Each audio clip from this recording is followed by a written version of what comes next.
Welcome to the Prospect League Podcast, the podcast for the past, present, and future of the Prospect League, the home of elite college baseball players from across the country. I'm Lucas Burris, back for another edition of the Prospect League Podcast, our second in-season episode of the 2023 season.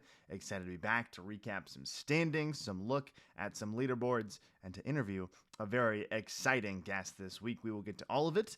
We will not take too much of your time, and we'll give you another enjoyable episode of the Prospect League Podcast here on a Monday after almost concluding the third week of the season. Let's dive right into today's Prospect League Podcast. Let's check into the Prospect League standings. Let's start in the Eastern Conference. For the Lafayette Aviators, they lead the Ohio River Valley Division with a 10-6 record, but the Chillicothe Paints are right on their tail at 10-7, just a half game back. Then the Johnstown Millrats, who were leading this division for a majority of last week, are now 8-8 on the year, just a few games back. And the Champion City Kings sit in last place at 5-10 on the season. In the Wabash River Division, still in the East, the Springfield Lucky Horseshoes lead this one with an 8-7 record, but the Normal Corn Belters right behind them at 9-8. Then Rex is 7-7, and Danville 7-10. A very tight division between these four teams. Every team with at least 7 wins. The leader with only 8, and Normal in second with 9 on the year. Moving over to the Western Conference, the Great River Division, the Clinton Lumber Kings have opened up a large lead. They have an 11-6 record on the year. The Pistol Shrimp of Illinois Valley sit in second at 6-10. Then the Quincy Gems in third at 6-12. Then the Burlington Bees at 4-10. So a nice lead for the Lumber Kings in the West Great River Division. And then finally in the Prairie Land Division, the Cape Catfish, a nice lead, but not too big, I should say, as they sit at 14-2 on the season. Then the Thrillville Thrillbillies at 9-6 on the season. The O'Fallon Hoots at 8-8. The Alton River Dragons at 8-9. And the Jackson Rockabillies in last in this division at 6-10. Another tightly contested division, but the Catfish have a nice lead that they've built. The question is, can they stay there after losing their undefeated record, starting 12-0 on the year? That was a Prospect League record for the Cape Catfish. Let's now look at some team batting leaders here in the Prospect League before we talk about our rating Prospect League Hitter of the Week, our Baseball Notes Bulletproof Hitter of the Week. Let's look at the team batting side of things. In runs, the Cape Catfish leading the way still with 152 on the season. In hits, it's the Chillicothe Paints at 193. In doubles, the Clinton Lumber Kings at 48. In triples, the Johnstown Millrats at 11. In home runs, the Chillicothe Paints at 18 on the year. In walks, the Springfield Lucky Horseshoes with 105. And hit by pitch, the Horseshoes as well with 41. In strikeouts, the Cape Catfish lead the way with the least amount in the league at 101.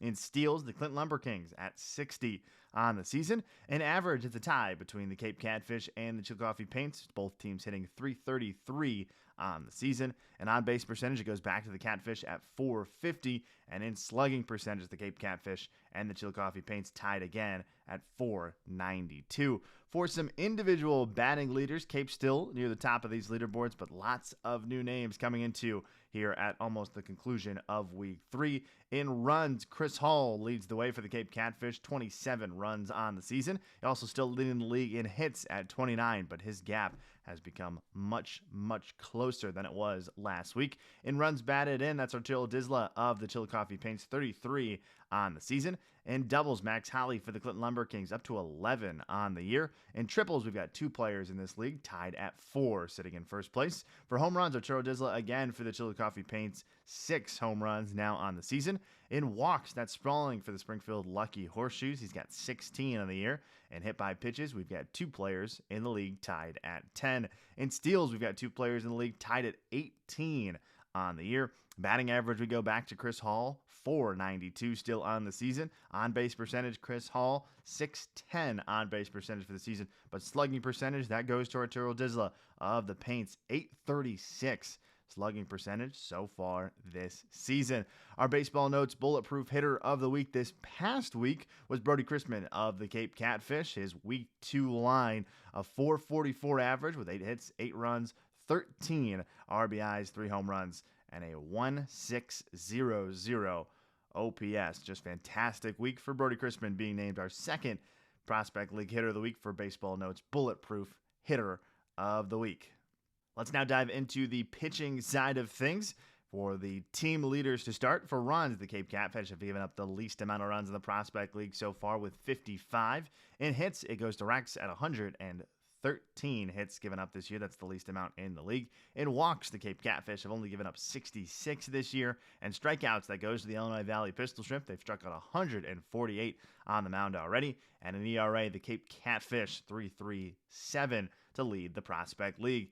In the individual side of things, in wins, 3 is the magic number. That's the most in the Prospect League so far. 2 players in the league tied at 3. Lots of players sitting with 2 wins in the season, but 2 at the 3 mark so far this season. In saves, that's Zaborowski for the Aviators. He's got 5 on the year already, 2 more than the next closest in the Prospect League. In innings, that's Casey for Normal, 22 2/3 innings of work so far for Casey with Normal. In strikeouts, that goes to Sebastian Gonzalez for the Illinois Valley Pistol Shrimp, 33 on the season so far. Earned run average, it's Colin for the Aviators, a 0.00 ERA for Colin for the Aviators, and then strikeouts per 9, Sebastian Gonzalez for the Pistol Shrimp, 15.91 strikeouts per 9 for Colin and the Aviators. Wanted to get to that. He's the only man left with a 0.0 ERA qualified so far. Gonzalez for the Pistol Shrimp next closest. He's sub 1, but there's a race for Colin right now to see how long he can stay as the Prospect League leader. And ERA is the only man unscathed. He's given up 4 runs this year, but 0 of them have been earned, so still sticking with that 0.0 ERA. Our armcare.com pitcher of the week this week in the Prospect League was Bode Gebnick of the Normal Corn Belters. His week 2 stat line, he went 1 game, 7 innings of work, 1-0 win-loss record, no runs, 2 hits, no walks, 5 strikeouts, and a 0.00 ERA. That wraps up our recap of this past week in the Prospect League with our armcare.com pitcher of the week. It's time to dive into our interview this week on the Prospect League podcast. We're going to sit down with Cape Catfish president Glenn Campbell. He's going to talk about the fantastic start for the Cape Catfish after setting the record for a 12-0 start to the season, the best start in Prospect League history. The Cape Catfish currently sitting at a 14-2 record on the season. That's the best record in the Prospect League.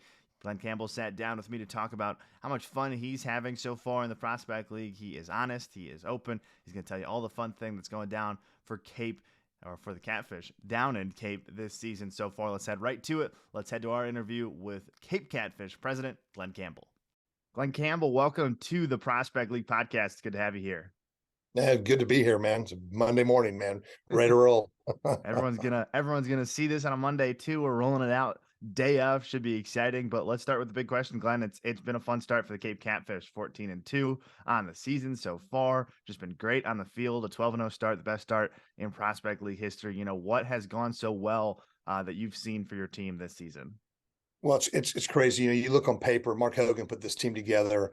We've been looking at it for 9 months, and on paper it looked great. But, you know, early in the season, and again, it's still early. We're 14-2, and we're excited, but people are just now getting guys back. We've still got guys coming. So you don't know how good you are early, and then all of a sudden you start winning, and you win by a lot of runs, and then you're going, man, are we this good? And then all of a sudden, we've lost a couple games the last week, and so we're 14-2. But, you know, we've got a good group. I think the most impressive part is how this group has come together so quickly. A bunch of strangers, for the most part, have come together pretty quickly. So, yeah, we're excited about the start, but it's not how you start, it's how you finish. So we got a lot of work to do for sure. I was going to say in the Prospect League, it can just be how fast you can get a championship in the first half, and then you can cruise in the second half too. So exactly right. That's you guys are doing good, but I agree with you. All I keep hearing is how good the Cape Catfish are going to get too, how good of players you guys still have coming in as well. So I think that's an exciting portion for you guys and just how good it's been. But I was talking to Chris Hall last week, and I wanted to bring this up to you as well. He's been talking about just how, you know, fun it's been, how good of an infrastructure you guys have built, how fun they've been together. You know, what did you kind of have a hand in that, or how did you guys make sure that you were able to do that for the guys who were coming in? Yeah, my purpose was to come in here and look at things besides the on-field part. And because you talk to a lot of directors in this league, it's great if you're great on the field, but if you can't make any money, you won't be around long. And so we've got to get this to be a profitable venture, at least a break-even venture, so that you can continue to maybe then go out and get sponsors and make it a profitable venture. So that was my deal. And I knew to do that, you know, the Savannah Bananas, I mean, that's the big name out there, but really entertainment's been part of sports forever. Look at the NBA, look at the NFL. I mean, it's entertainment. And then all of a sudden you look up and there's a score. And that's how this has got to be. People are talking about some of the stuff we're doing on the field. The sponsors are talking about, how do I get on the home run deck, man? That looks like a party out there. And so when I hear that stuff, 14-2 has absolutely helped this thing out. But if we were 7-7 or 8-8 or whatever, I still think we would be moving forward because of the things that Chris Hall talked about. I mean, and again, he bought in. I asked these guys to buy in the meeting before we ever started playing. And I said, guys, I need you dancing. I need you throwing beach balls in the stands. I need you doing interviews. And him and Brody Chrisman and Carinci, Clark. I mean, we've had some guys that have stepped up and been leaders. Not everybody's got big personalities, but man, every team's got them. You just got to pull them out and then let your fans. Chris Holland from here, but they've adopted him like he is, and I think he feels that, and it helps bring people to the games. Yeah, I think that's one of my favorite things about this league is how you get some guys who come into it and they become a part of a community they've never seen before and they've never heard of before. But by year's end or sometimes 2 weeks into the season, here we go. And this kid is a legend in Cape at this point. So, Yep. Looking at those teams, you talked about your leaders on the field and stuff. How much fun has it been just to watch them be able to do what you just mentioned from, stuff they've done on the field from Chris Hall and Brody Chrisman to even Eddie White, who's leading you guys in the mound at this point? What have you been able to see, from your team on the field, but also what you just mentioned and how fun it's been just watching them get embraced by a community? It's incredible. Whitey is a SEMO guy, so people knew him, but he didn't get he only pitched like 15 innings last year. And I think SEMO's looking at this going, all right, now we got maybe our weekend starter. And it's been fun watching him develop. Even guys that are quiet like Whitey, you can tell he loves it, smiles when he sees it. We've got this deal at the end of the game where you put on a green jacket. So it's player of the game, the green jacket, and whoever won the green jacket the time before gets to put on, a green jacket on the next person. We've lost one at home, one on the road. These guys are protecting their territory because they want to put a green jacket on somebody. So I don't know, it's just, when you start creating stuff like that, I have ideas, but these guys execute the ideas. My team, I call them the Catfish team, four young ladies who have done a great job of doing that for me. So it's cool to see the ideas, but it's even cooler to watch them, come to life and people go, oh, that is cool, and the players to really like it. So it's been fun. Yeah, absolutely. And this is your first season in the league too. So, you're jumping right into it. What has that been, what you were expecting versus what you've seen so far? How have you gauged what's happened and, how has, maybe your mind changed about some things, but, how have your expectations changed as you've jumped into this first season? It's crazy. I built a business way back in the day, called Lids. And, that was difficult. Over 25 years, you surround yourself with great people, and that's the key to any business, any team, right? And in this thing, it's no different. Mark Hogan, Cindy Gannon, Donna Wheeler, Eli Campbell, my son. We've had a good nucleus here helping us out, but this is much more difficult than I gave it credit for. You see a little business here that's, we're only open for business 29 days. We have 29 days. That's it. We don't own the stadium, none of that. So before we get nothing, after we get nothing, we have 29 days, 29 games in 65 days to make money. So that is way more difficult than you think because you can't take a night off. You have a bad week in business. You got 365 days. You got 52 weeks. You can have a bad week in June and, we'll get back on it. We'll maybe hire somebody or we'll motivate the crew. Well, you take a bad week off here, that's 4 games. That could be the difference between you making money and not making money. And so the players, same thing. You have a bad week, all of a sudden you fall 4 games behind. I mean, it goes quick. So it goes quick. And I think, there are a lot of things I wanted to do that I just cannot do this year. And I said, okay, let's do the best we can with the 8 or 10 things we're focusing on. And then next year we'll add some more to that. But man, once it gets going, it's a roller coaster. You don't stop. So No, it is. The train is on the tracks and there is no stopping that train. But you guys have done some exciting stuff already. You just did a specialty jersey night with Flag Day. How did that go for you? You guys look great out there. I love those jerseys. How was that first I think that was your first venture into specialty jerseys. How'd that night go for you? We loved it. It was a day game. We've never, I don't know what the Prospect League is, but there's not a whole lot of 2 o'clock matinees. And I just thought I'd try it because Wednesdays were our worst days, and we had 6 of them. The schedule, who knows, the schedule is the Yep. schedule, and you're dealt that hand. And I said, you know what? What's going on a couple of these days? And Flag Day, which here in the Midwest, Cape Girardeau especially, we love our veterans, we honor our veterans, and it was really cool. We had 400 plus people out there. I saw people that could never come to a game because maybe they don't stay up late at night, some older folks, and it was cool. We had a 99-year-old lady, World War II vet, throw out a pitch. We had a 90-year-old man who was a Korean War vet. I mean, it just, all the players, that national anthem, I will never forget the looks on their faces and just the pride and thankfulness. They just saw 3 people that fought in wars to keep them free, to allow them to play baseball. And even this generation of young kids where people go, oh, they don't get it. Yeah, these young men who are 19, 20, 21, they got it. They had tears in their eyes. It was the most serious yet cool national anthem I'd ever seen. So yeah, it was fun. And plus the theme jerseys, they're cool. We gave those away. We actually raised about $2,000 for the Avenue of Flags project, and we're going to do one more. I'd like to do about one a week, but the expense and just the logistics of it. We're going to do an Alzheimer's awareness in July. So I think it's fun. I think the kids like doing it. There's some guys that Quincy does a great job. I mean, there's guys in this league kicking my butt at that. So I can get my theme jersey game on a little better next year, but we're doing a couple of them, and I think we're learning some things. So it's good. Yeah, I think everyone's trying to catch up in the theme jersey game with some of the teams in this league. But you mentioned a little bit with Alzheimer's awareness. What are some other things you guys have planned this year that you want to talk about to make people aware of what Cape's doing down there? Yeah, I just met with my social media manager, Maddox, this morning, and we were talking. We got to start looking a week at a time because I've been looking game at a time. And I go, man, we've got a lot of stuff going on, but it's National Catfish Day on Sunday. So this weekend we're having some fun. Next week, I just talked to Ralph and those guys over at Thrillville. We're doing a rivalry series. We play these guys 12 times, but the schedule makers did a Wednesday, Thursday, Friday. We're there Wednesday, they're here Thursday, we're there Friday. So it's a 3-game mini series inside the season. They're our biggest rival. They're back, they're only 4 games in backfist for the first half lead. And so we have the mini series, and we've got a trophy that we're having. It's got the 2 states. It's going to call Battle of the Border. And so those 3 games, every year we're going to ask the schedule makers to do 3 games like that, back to back to back, or a doubleheader in another game, something where it's back to back, where the fans we're only an hour and 15 minutes apart. Maybe the fans from both places will go back to back.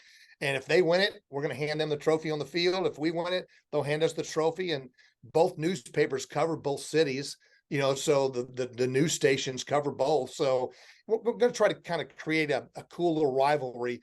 I love those guys, win or lose, so it doesn't matter. But the players, we had a little deal in this last time where Ralph disagreed with the call and left early in the game. And so there is a little bit of a rival. They're trying to give us our first loss, and they should have that night. They outplayed us, but we won 3-1. So yeah, we're trying to just build something up to where the fans, you need stuff to talk about on social media. The league needs stuff to talk about. And if we can create a little mini series, so that's cool. We got a lot of nights coming up where we're doing different food tastings and stuff. So, it's just, I put a promotional calendar together, and I wanted something to happen every night. Now, not every night's as big as other nights, but we had a Monday here last week where we had 1,000 people. It's the biggest crowd we've ever had during a weekday. And for us, that is a huge Monday night. So I'm hoping that tonight, maybe we get that deal where, Mondays and Wednesdays and Tuesdays, nobody wants to play on those days. Well, so far they've been our biggest days. So we haven't had a weekend here yet. So this will be our first weekend. So, the schedule makers are crazy, but you got to find ways to make Mondays, Saturdays in this deal, or else you don't make money. So, Yep.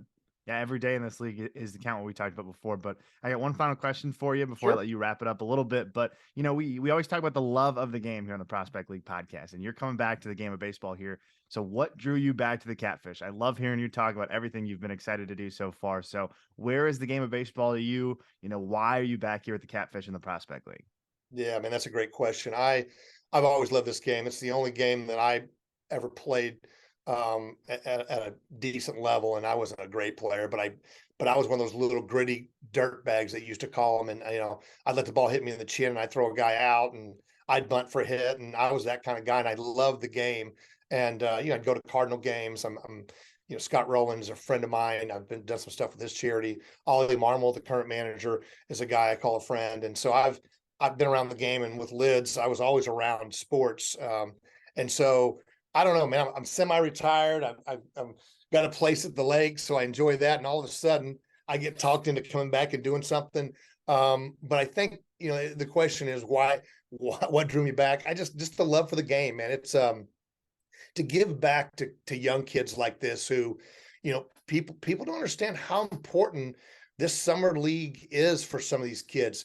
Most of our kids, and I bet the league can say the same thing, they were redshirted.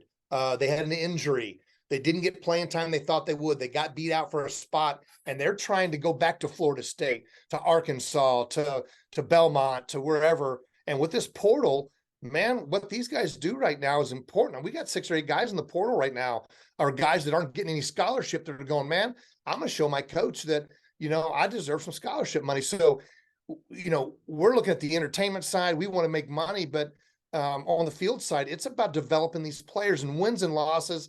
Nobody wants to say, hey, come on out and see the 2-14 Catfish. You'd rather say, come out and see the 14-2 Catfish. But regardless of that, it's important to me. I started the Missouri Bulls. It was a travel team, and my goal was to get kids college scholarships. Well, in the 7 or 8 years I had it, 75 kids went on to play college baseball, got some sort of money, and we made no money. We lost money, in fact. This venture is a lot like that. We're not going to make a lot of money doing this, but if we give kids a great experience, we give fans a great experience, these kids, maybe this gets this kid signed at Belmont. Maybe he becomes a starter somewhere, and it changes his life. So I don't know. I think that probably is the biggest thing for me is what can we give back to these kids? And in turn, I ask these kids to give me a little love on the field. Hey, if I need you to do some things on and off the field, please do it for me, because on the field, we're going to give you every opportunity to be successful. So far it's worked. We'll see what happens. I love that answer. I think a lot of people in this league view it like that as well. And I think it's a good thing for the fans to know as well, the perspective of somebody who's all the way up there, looking down on this. So I'll give you that one final closing thought to the Catfish fans that are watching, to the average fan that are watching. What do you want them to know about the Cape Catfish, or what do you want to say thanks maybe to somebody as well? What are your final thoughts here on your edition of the Prospect League podcast? Well, first of all, I'm tell you, the league office, which you're part of, you guys do an incredible job. You have 17 of us yahoos out here, throwing you guys information, you and Jacob and the commissioner. I mean, there is a ton. So what you guys do for this league is incredibly important, and I can't thank you guys enough. I mean, this podcast is one thing. People can say what they want. It takes a lot of work to do podcasts, to get lineups in, to get all the stuff. So what you guys do to make this league what it is very important. I let people know that these prospect leagues games they're legit. So whether it's Quincy or Chillicothe or here or Thrillville or Jackson or wherever you're going, I mean, come out and support these kids. It's you want an inexpensive family fun night out. Try it once. There's so many people that we've gotten into the stadium this year that have never been to a game, and I go, my God, we're right here. It's $9. I mean, the buckets of beers are 20. I mean, a soda's $2. I mean, this is about as cheap as you'll find it, especially today after COVID. You won't find a more wholesome, fun atmosphere. And I've went to Alton, I went to O'Fallon, I've went to Jackson, I've went to Marion, the teams in our division. It's all like that. So I would ask people, if you hear this and see this, get out and give your local team a chance. If you're a Catfish fan, come out and give us a chance. And if you got suggestions, we're right here. If you want to be part of this thing, we can let you somehow, some way. We can get your Cub Scout group on. We can get your church group in. We can, whatever you want to do, we can do it, because this is a local community deal. So I appreciate you having me on. Thanks again for what you and Jacob do. And man, I hope we can just keep the Catfish rolling. And like you said, the first half is my goal. After that, I'm going to sit back and maybe take a day off. I was like, cruise a little bit in that second half. Grab that first title and cruise a little bit in that second half. But Glenn, thank you so much for joining me. I really loved your messages today, and good luck to the Catfish the rest of the way. All right, man. Take care. We'll talk soon.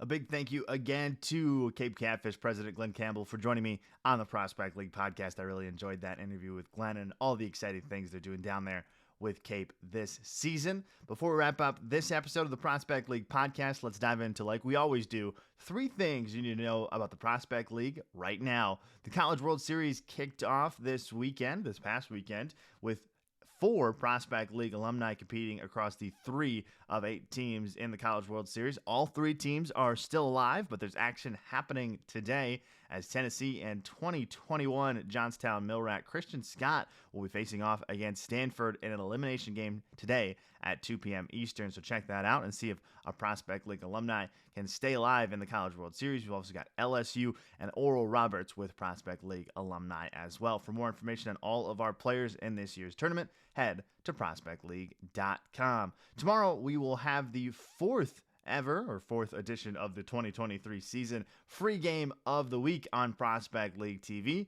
as the Jackson Rockabillys will host the Burlington Bees at 7 p.m. Central on Tuesday night. Remember, you don't need to log in, you don't need to sign up, you do not need to have a subscription to watch the free game of the week, so make sure you check that out. If you want the quick link, just head to the Prospect League website, prospectleague.com. It'll be right there. It'll say free game of the week. You'll be able to click right through it and watch Tuesday night as the Jackson Rockabillys host the Burlington Bees. And a reminder that a new set of Prospect League Players of the Week will be announced this Wednesday, as we will always do this season on Wednesday. So we'll have a new Baseball Notes Bulletproof Hitter of the Week, a new armcare.com Pitcher of the Week. So be on the lookout for that on our social media pages and, of course, at prospectleague.com. But that wraps up our second in-season episode of the Prospect League podcast.